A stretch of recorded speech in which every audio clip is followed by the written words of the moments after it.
Hello everyone, my name is Tamanna and I am doing BBA. और ये मेरी first long video है जिसमें मैं आपको अकाउंटिंग का मतलब और कुछ अकाउंटिंग टर्मिनोलॉजी मतलब कि अकाउंटिंग टर्म्स समझाऊंगी। वैसे तो मेरे पास इस बुक में काफ़ी अकाउंटिंग टर्म्स है, बट मैं आपको आज कुछ ही समझाऊंगी और बाकी की जो अकाउंटिंग टर्म्स होंगी वो आपको अगली वीडियो में समझने को मिलेंगी। सो फर्स्ट है हमारा अकाउंटिंग। What is accounting?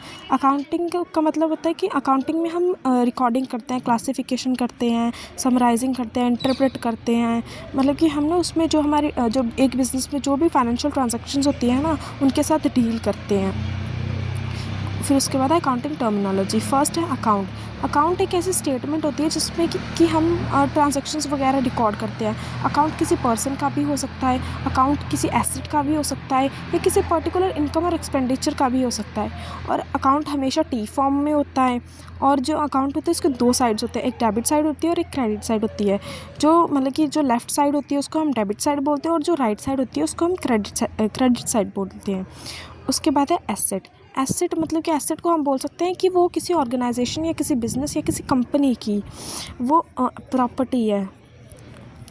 मतलब कि एसेट्स हमारे पास होते हैं, मतलब कि 5 तरह की एसेट्स होती हैं जिसमें होती है fixed asset, current asset, fictitious assets, intangible asset और वेस्टिंग एसेट। फर्स्ट है फिक्स्ड एसेट। फिक्स्ड एसेट मतलब कि फिक्स्ड एसेट जो हम लॉन्ग टर्म के लिए यूज़ करते हैं, मतलब कि लॉन्ग टर्म के लिए वो हमारे पास ही रहती है। जैसे कि लैंड एंड बिल्डिंग, वो लॉन्ग टर्म के लिए हमारे पास रहती है। Plant and machinery, motor vehicles, furniture वगैरह, ये सभी लॉन्ग टर्म के लिए हमारे पास होते ही हैं। उसके बाद है करंट एसेट्स। करंट एसेट्स मतलब कि करंट एसेट्स जिसको हम एक साल में, जिसको हम विद इन 1 ईयर मतलब कि कैश में कन्वर्ट कर सकते हैं। सो नेक्स्ट है हमारी टेंजिबल एसेट्स। टेंजिबल एसेट्स ऐसी एसेट्स होते हैं जिनका फिजिकल एग्जिस्टेंस होता है, जिनको हम देख भी सकते हैं, हम उसको टच भी कर सकते हैं। जैसे कि कैश है, कैश को हम देख भी सकते हैं, हम उसको टच भी कर सकते हैं।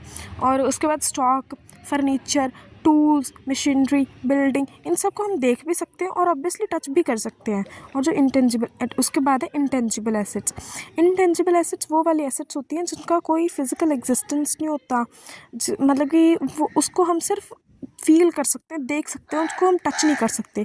जैसे गुडविल है, मतलब कि गुडविल का मतलब होता है कि कंपनी की रेपुटेशन, कंपनी मतलब कि क्या उसकी रेपुटेशन है मार्केट में, ठीक है, कि कंपनी की जो गुडविल है उसको हम टच नहीं कर सकते, उसको हम सिर्फ फील कर सकते हैं। ट्रेडमार्क, उसको हम देख सकते हैं, पेटेंट्स देख सकते हैं, हम उनको टच नहीं कर सकते।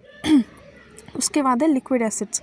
लिक्विड एसेट्स मतलब कि लिक्विड एसेट्स ऐसी एसेट्स होती हैं जिनको हम बहुत ही कम टाइम में कैश में कन्वर्ट कर सकते हैं। उसके बाद है फिक्टिशियस एसेट्स। फिक्टिशियस एसेट्स मतलब कि इनको हम नॉमिनल एसेट्स भी बोलते हैं और इनकी कोई रियल वैल्यू होती नहीं है। ये मतलब कि इनको हम नॉमिनल एसेट्स बोलते हैं और इनकी कोई रियल वैल्यू नहीं होती।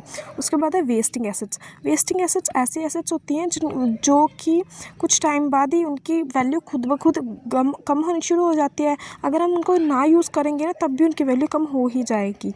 उसके बाद है थर्ड है लाइबिलिटीज़। लाइबिलिटीज़ मतलब कि जो फर्म होती है ना, वो आउटसाइडर को जब पे करने के लिए, मतलब कि जैसे कोई फर्म है, जैसे मैं कोई फर्म चला रही हूँ, ठीक है, और मैंने आउटसाइडर्स को भी पे करना है किसी मतलब कि चीज़ के लिए, उनको पे करना है, तो वो मेरी लाइबिलिटी होगी जो मैंने उनको पे करना है। लाइबिलिटी मतलब कि लाइबिलिटी होती है, फिक्स्ड लाइबिलिटी होती है, एक करंट होती है, एक कॉन्टीजेंट लाइबिलिटी होती है। फिक्स्ड लाइबिलिटी मतलब कि लॉन्ग टर्म के लिए कोई लाइबिलिटी, जैसे डिबेंचर्स, लॉन्ग टर्म लोन्स। जैसे मैं एक फर्म चला रही हूँ और मैंने किसी से बाहर से मैंने कोई लोन ले लिया, फिर मतलब कि वो मेरी लॉन्ग टर्म हो गई, मैंने क्योंकि वो लॉन्ग टर्म ही होगा। लोन तो हम शॉर्ट टर्म के लिए हम बहुत कम लेते हैं, अगर फर्म चला रहे हैं तो हम लॉन्ग टर्म के लिए लेंगे, तो वो होगी हमारी फिक्स्ड लाइबिलिटी। उसके बाद है करंट लाइबिलिटी।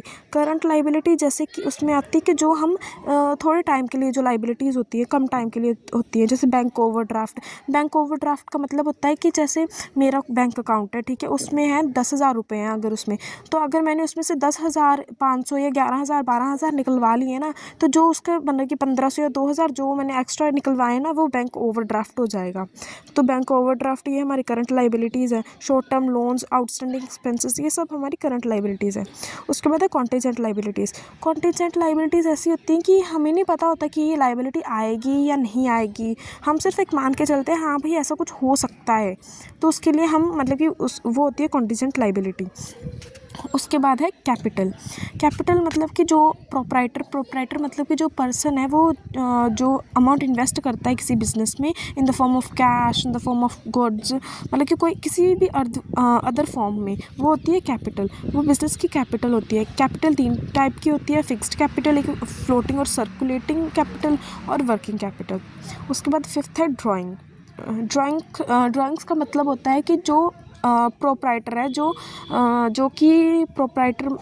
प्रोप्राइटर है वो अपने यूज़ के लिए अपने बिज़नेस में से पैसा निकाल लेता है या गुड्स निकाल लेता है। ठीक है, जैसे मैं कोई फॉर्म अगर मैं चला रही हूँ, ठीक है, और मेरे को लगा कि हाँ भाई मेरे को ना इतना कैश चाहिए और बिज़नेस में है इतना कैश, जैसे मेरे को 10,000 रुपये अगर चाहिए तो मैं बिज़नेस में से अपने यूज़ के लिए 10,000 अगर निकाल लूँगी ना, तो उसको हम ड्राइंग्स बोलेंगे।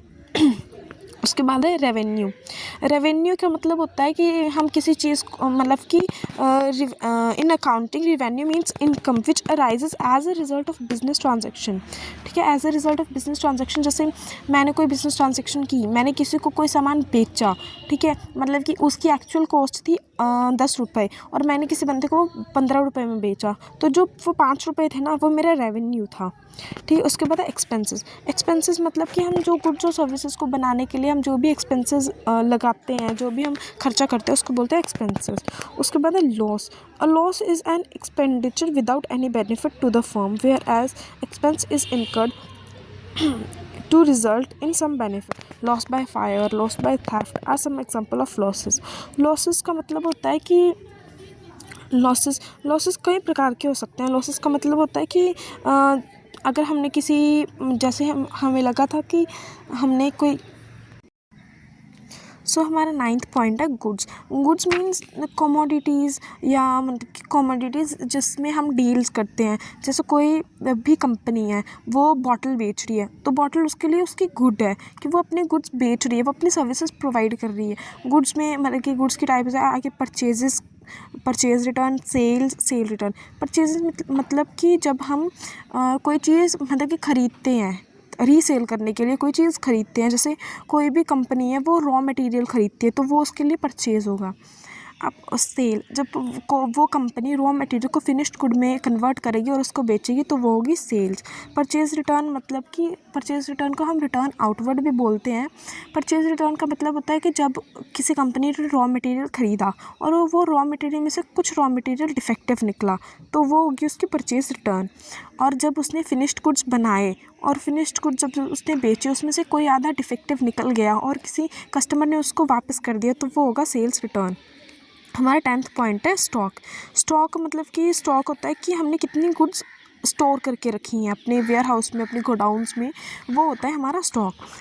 एक होता है क्लोजिंग स्टॉक, एक होता है ओपनिंग स्टॉक जो मतलब कि हमारे स्टार्टिंग के ईयर में, चाहे वो अकाउंटिंग ईयर है चाहे वो कैलेंडर ईयर है, हमारे पास ईयर के स्टार्टिंग में कितना स्टॉक है, वो होगा ओपनिंग स्टॉक। और कितना स्टॉक एट द एंड बचा, वो होगा क्लोजिंग स्टॉक। सो गाइस, आज के लिए सिर्फ 10 टर्म्स ही। आई होप आप सबको समझ आया होगा। मैं मतलब कि मैं कोई प्रोफेशनल तो नहीं हूँ, बट मैं अपना बेस्ट ट्राई कर रही हूँ कि जो मैं वीडियोस डालूँ उससे वो आपके लिए हेल्पफुल हूँ, वो आपको समझ आए। बाकी की टर्म्स आपको अगली वीडियो में देखने को मिलेंगी। तब तक के लिए बाय।